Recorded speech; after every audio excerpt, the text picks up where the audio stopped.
Hello, everyone, and welcome back to the Eden Wellness Alliance. We are going to do our uh, August 31st of 2017 State of the Association address.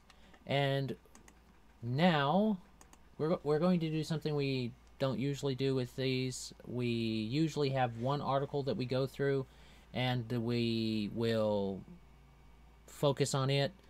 But this time we're going to kind of give you three articles because we're going to be out next week, and we'll probably do something really small next week. But we may do small things throughout the week when we're at the doTERRA convention, which is one of the things we have coming up. So we will see how all that goes. But until then, we're going to go over this one today. And if you want to questions, comments, observations in the chat. Otherwise, let's go ahead and cover any events we have coming. Like I mentioned, we're going to be going to the doTERRA convention, which will release some more information on. Hopefully, I think they're supposed to have some John Hopkins, some gram-negative, gram-positive information, which is going to really do a lot better job of categorizing that into my head, which I'm really excited about. Also, as far as events that are still going to be happening while I'm gone, there's still going to be an Eden Wellness Alliance. There's still going to be a CRN. That's what it is. There's still going to be a CRN. So if you want to go to that, it's going to be, as always, at the Sweet Bay Coffee there by Creekmore Park on Rogers Avenue. And it starts around 8 a.m. So if you want to get there around then, have yourself a nice little cup of joe or breakfast or something like that while you have some networking for your business, or if you want to see some local businesses that are doing that, you can do that. So that are participating in that, you can do that. So that is something also. That's all that I have to announce thus far. Though when we come back from out there, we will probably have some more information for people on the different things that we are going to participate in or hold, or events we're going to have. So we'll have some more information for the rest of the year on that. After that, that's about it. So we are pretty much done with that once we get it figured out, once we get everything done there. And let me see. Let's go ahead and bounce into our articles that we're going to go over, or we're at least going to mention, because today we're talking about the importance of continuing education. And we don't just mean in this education for those that are in a professional type setting. We're talking about education just in general. A person should continue to learn throughout their life. That's something that we find very important here at the Eden Wellness Alliance, and we encourage people to do it, to have that opportunity when they are really trying to help their body, their mind, their body, their soul, their person, who they are, their entire being become better. You've got to keep learning. Humans are like plants. They need to grow. Plants always are growing. If they ever stop growing, that's when a plant starts to wither and die. Humans are the same. You, as a person with your mind, need to continually be growing. If you're not growing, you're dying. That's just kind of how it works out, unfortunately. So, well, actually, fortunately, when you consider how beneficial it is for us. So, what the ones that we have, and I'm looking up here because my screen is on this other side this time. So, what we have up here, the first article that you'll find in the description is going to be one that is from USA Today, and it is keys to preventing Alzheimer's disease. And why are we talking about Alzheimer's disease? Because Alzheimer's disease is a lot. It's kind of like your brain gets all clogged up, gunk in there, and it starts to atrophy the gray matter. It's kind of like prevention of circulation to those portions that need to have that going. But you keep those clean by keeping brain active, for one, and continuing to do things, continuing to educate yourself. So let's go ahead and look at that real quick. We have keys to preventing Alzheimer's disease, and we're just going to breeze through this one. We're not going to go over it like in depth like we usually do, but we are going to touch on what they're talking about. So in here it talks about, it's from a Boston type article, and it's talking about the different things about Alzheimer's disease as far as they're starting to understand a bit more about it. And it does mention dementia in here. Just for those that don't know it, between dementia and Alzheimer's, dementia leads to Alzheimer's. Dementia is not Alzheimer's. That's just that for starts to set in when the brain starts to get clogged. What you do with that is you then need to work on your ability to follow up with yourself and get yourself kind of cleaned up in there. You can do it through a bunch of different ways that they're going to list. I'm getting ahead of myself, so they're going to list some things. The difference between dementia and Alzheimer's is dementia is reversible, Alzheimer's is not. At least according to current medical beliefs. Not necessarily mine, which I'll touch on later. Perhaps. But it does come about different things like an early childhood ability to lay that ground with the brain activity is important.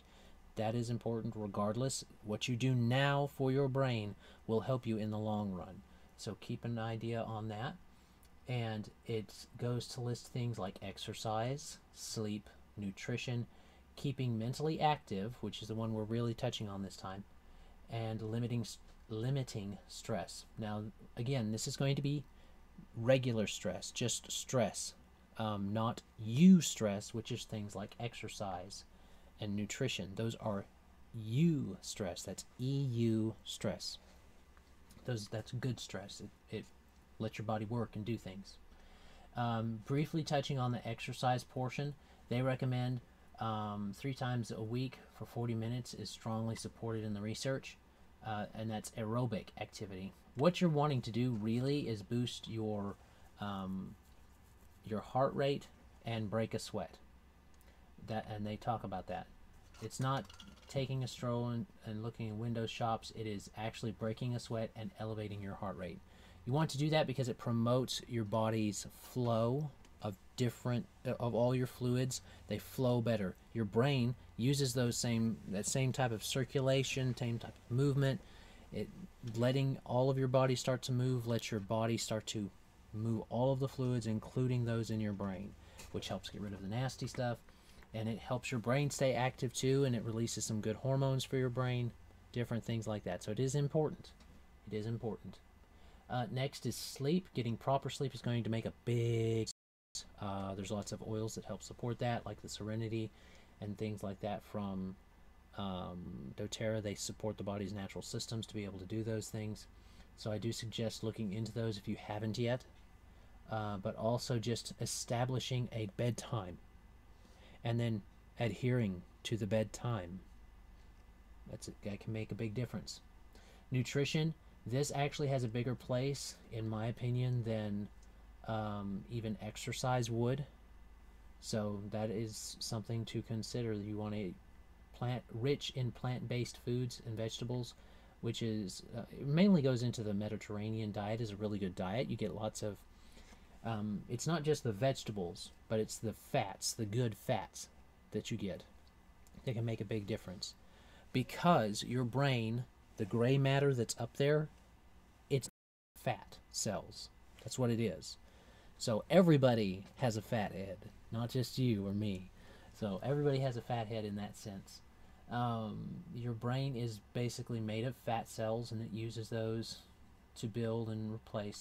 And yes, your brain does replace its cells with their memory. So don't worry about it. If you've had some brain damage or something like that, it is possible to help the brain recuperate, to support its natural ability to recuperate. But that's a discussion for a whole nother time. Keeping mentally active, and it does mention here that crossword puzzles aren't enough to challenge your brain. This person said Pascal Leon. Pascal Leon. Yep. If you what you want to do, he's pointing. You want to do things that challenge your brain, like a puzzle doer might learn to dance, or do math problems, or paint.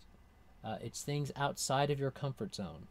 When you force your brain to get outside of things that it's familiar with, it's able to better understand and grasp and do those things in a new sense, in a different sense, in a changed way. It's able to do those. So keep up with that and let your body work through those different things. And those different brain activities can help your body. There's lots of apps out there that offer a variety of different problems to you. There's Luminosity is one of the apps that, we're not sponsored, but Luminosity is one of those apps that does that, one of those sites that does that. I also encourage people to look into Khan Academy. That's Khan Academy. It's a free academy, and it has it's a free digital academy type setup, and it has lots of information. Grade levels from pre-K to college level maths, and articles, different things like that. And it makes a big difference when you're wanting to really latch your teeth into something you haven't quite learned yet. I'm also looking into an app or two about language, which we may spotlight at some time, because learning a new language can exercise different areas of your brain. Because even someone who's familiar with languages, learning a new one can keep that brain active. And limiting stress. This is just good in general. Your brain can't latch those negative hormone toxins, at least less of them. So that's always good. So that is the USA Today article. Worth a read, and pretty good. I would say it's okay. It's pretty good. Doesn't give a lot of detailed information, but it does give you enough to get you started, which is what we're kind of highlighting today, ones to get you started.